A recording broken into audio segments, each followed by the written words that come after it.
גייז, היי, אהלן, שלום, ברוכות הבאות, ברוכים הבאים להדר גיטר, לעמוד שלי. אנחנו פה, אני מדבר איתכם על גיטרות למעשה, ועל מוזיקה, ועל רוק אנד רול, יצירות, נראה, נעשה כל מיני דברים נחמדים וכיפים. וחשבתי למשל, מה אני אתחיל למשל, אז אני חושבת שהדבר הראשון זה בטח, הרבה בטח שואלים כאילו איך אפשר לכוון גיטרה גם בלי הטלפון, הנייד ובלי הכוון צלילים שאנחנו קונים כשאנחנו קונים גיטרה. מה עושים כשאין את זה בהישג יד, או שזה מתקלקל, או שהבטריה הסוללה פתאום לא עובדת כי היא הסתיימה ועכשיו צריך ללכת לחנות וזה, ומה עושים? אז לא בעיה.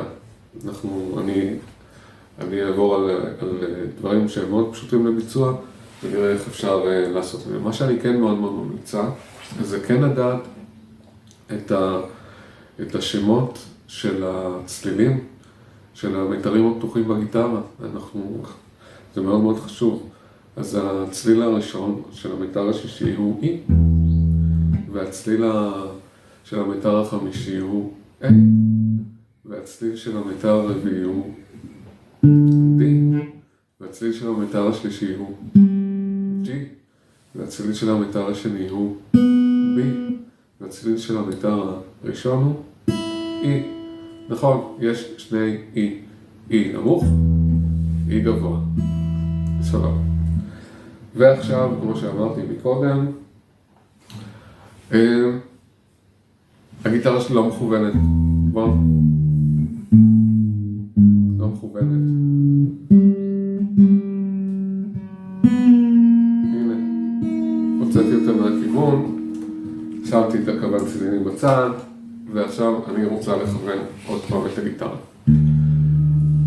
גם לנגנים ונגניות מתחילות, על גיטרה בשיעורי הגיטרה הראשונים, תמיד בטח יש איזה צלילים מסוימים, אתם זוכרים בטח בראש, שאמור להיות צליל שהוא מכוון. אם למשל אני אעבור, אני רואה שהצליל הבאס שלי הוא לא מכוון.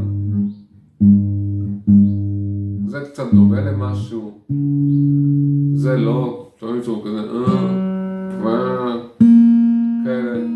נשמע כמו צלילי מצבי רוח כאלה למיניהם. אבל אני רוצה בכל זאת למצוא איזשהו צליל. אני זוכרת שאני זוכרת איך פחות או יותר צליל אמור להישמע. ואני זוכרת שהגיטרה בעצם, אם אני פורטת על המיתר, הוא רפוי, הוא לא מתוח. סימן שאני צריכה למתוח קצת.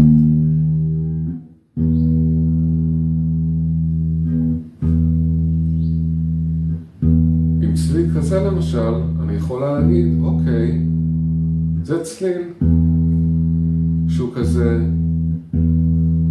הולך ישר.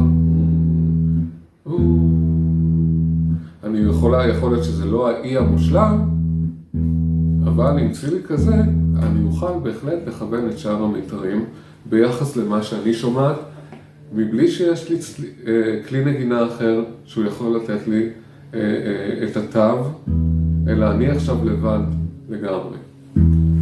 עכשיו, הטריק הוא לעבוד עם השריג החמישי. זאת אומרת שפה, במיתר שישי, בשריג החמישי, הצליל אמור להיות צליל של A. שהצליל של A זה בעצם המיתר הפתוח החמישי, שעכשיו הוא לא בכיוון, ואותו אנחנו רוצים לכוון. אז זה נשמע כאילו אני צריכה שוב למתוח אותו.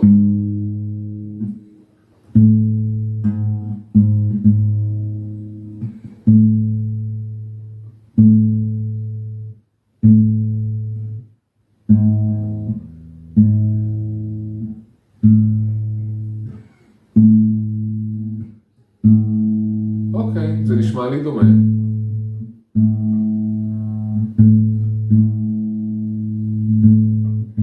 עכשיו אני ארד למיתר החמישי, אני אעשה את אותה פעולה, אני אלחץ עליו בשריג החמישי, והמיתר הפתוח יהיה הפעם מיתר רביעי, ואני רוצה להשוות בין המיתר החמישי למיתר הרביעי הפתוח, שהוא אינו מכוון.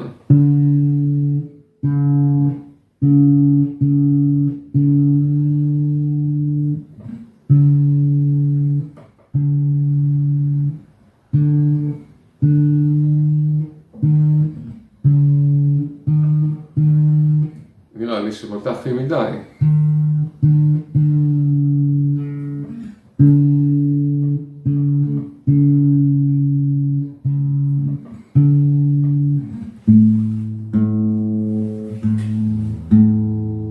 עוד פעם, אם אני יוצאת רגע מפוקוס, זה בסדר לחזור למיתר עוד פעם מההתחלה, שאנחנו יודעים שהוא מכוון.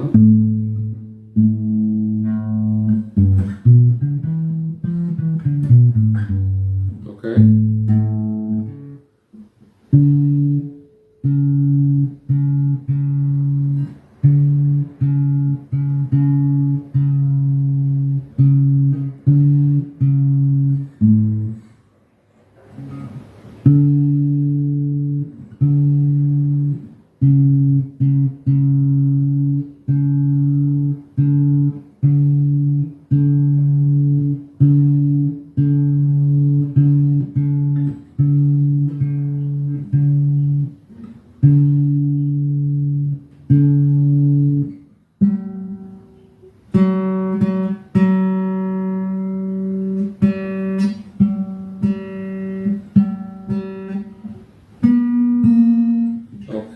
אני עוד פעם חוזרת על הפעולה, מתחילה מהמיתר השישי.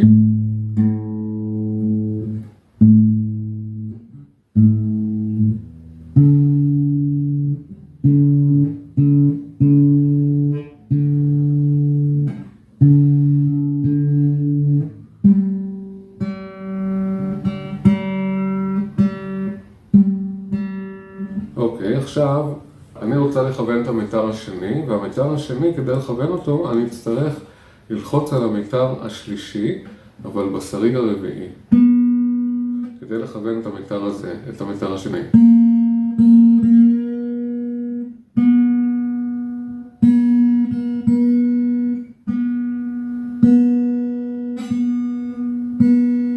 אוקיי?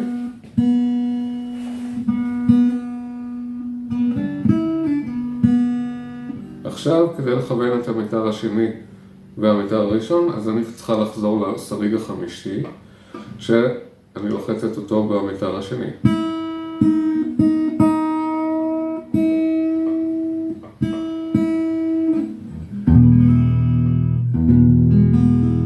אוקיי. היא לא מכוונת עכשיו ממש כמו שהכוון צלילים כיוון אותה. היה מכוון אותה. אבל היא מאוד קרובה להיות מכוונת. מה שאנחנו צריכים עכשיו לעשות זה באמת לבדוק כמה צריך לדייק. אז אפשר באמת עם אקורד שאנחנו יודעים, אולי E, אולי C, אולי D. עוד פעם לחזור על אותו דבר, לראות איפה אפשר טיפה למתוח אולי.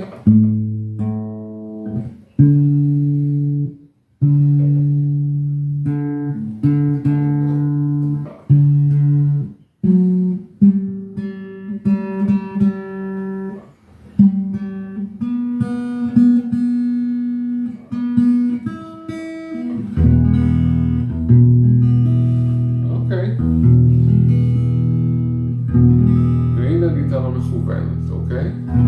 עכשיו, עשיתי סיבוב, חזרתי חזרה הביתה, לקחתי את הגיטרה, אופ, מצאתי את הכוון צלילים שלי, ואמרתי לעצמי, רגע, שנייה, קיבלתי לפני כן את הגיטרה, בואו נראה איפה אני נמצאת, האם באמת הצלחתי ואיפה אני נמצאת.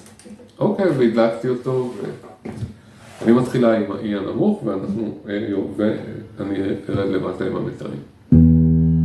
אז E למשל, הוא נמצא באמת על E, אבל הוא לא באמת בירוק, הוא קצת למטה, באדום, אבל בכל זאת, אין לי יותר מדי, אני רק באמת קצת מדייקת אותו, והנה אני נמצאת בול על הטון הנכון, על הטיון הנכון, יותר נכון. ועכשיו בטח זה יקרה עם שאר המיתרים, אבל מה שאני רואה זה שאני עוברת עכשיו למיתר החמישי, הוא נמצא לי באותו אדום, זאת אומרת, באופן שווה, אני באותו יחס בעצם כיוונתי את הגיטרה. כל מה שיש לי לעשות זה טיפה לדייק אותה, ממש טיפה.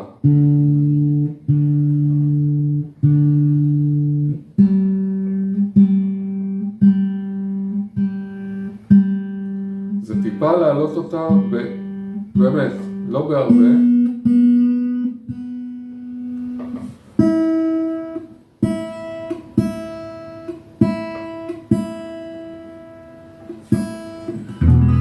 והנה אנחנו עוד פעם ממש בכיוון האוניברסלי, מה שנקרא, כיוון E. עכשיו, אפשר לקחת את הכוון צלילים ולהפוך אותו לכלי שבעזרתו אפשר להתאמן אולי על כיוון צלילים. מה זה אומר?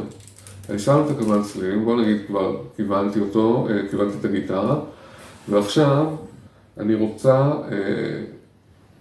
צליל אחד, מיתר אחד, אני רוצה להוציא מהכיוון שלו. אני אקח את המיתר השני, ואני אוריד לו את הכיוון, ועכשיו עוד פעם, אני לא נעזרת בכוון, קיבלתי אותו, אחר כך אני פשוט אדליק אותו רק כדי לראות איפה אני נמצאת ביחס למה שהוא אומר, ואני יודעת שאני צריכה לכוון את המיתר השני כשאני לוחצת, למיתר השלישי בשריג הרביעי,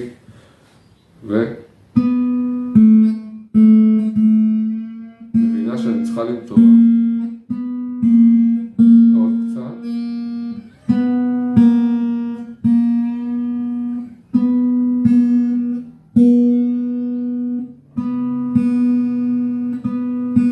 אוקיי, עכשיו, מכיוון שכבר הגיטרה מכוונת, אני יודעת שגם המיתר הראשון היא פתוח ומכוון.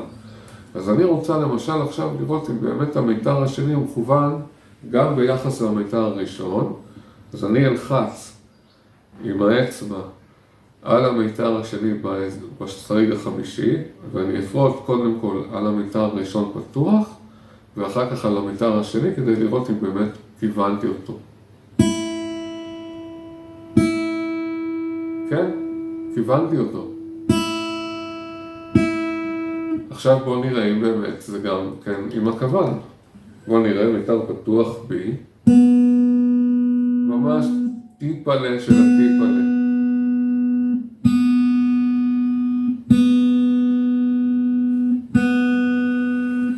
וככה אנחנו בעצם עם עבודה כזאת של גם לשים את הכוון בצד, להוריד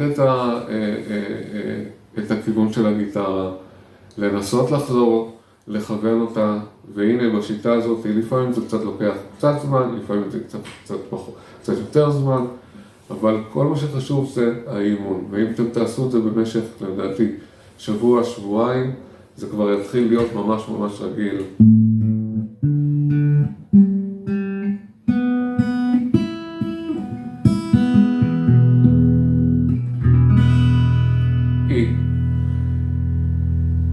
אוקיי? וחשוב עוד פעם לזכור שתמיד כשמכוונים, מכוונים וסוגרים במתיחה את הכיוון. לא הפוך, לא בצורה רפויה, כי אז שהגיטרה לא תצא כל הזמן מכיוון. זאת אומרת, תמיד צריך את הסיבוב, את הנוטש האחרון, זה בכיוון המתיחה. אז זהו גייז, עד הפעם הבאה.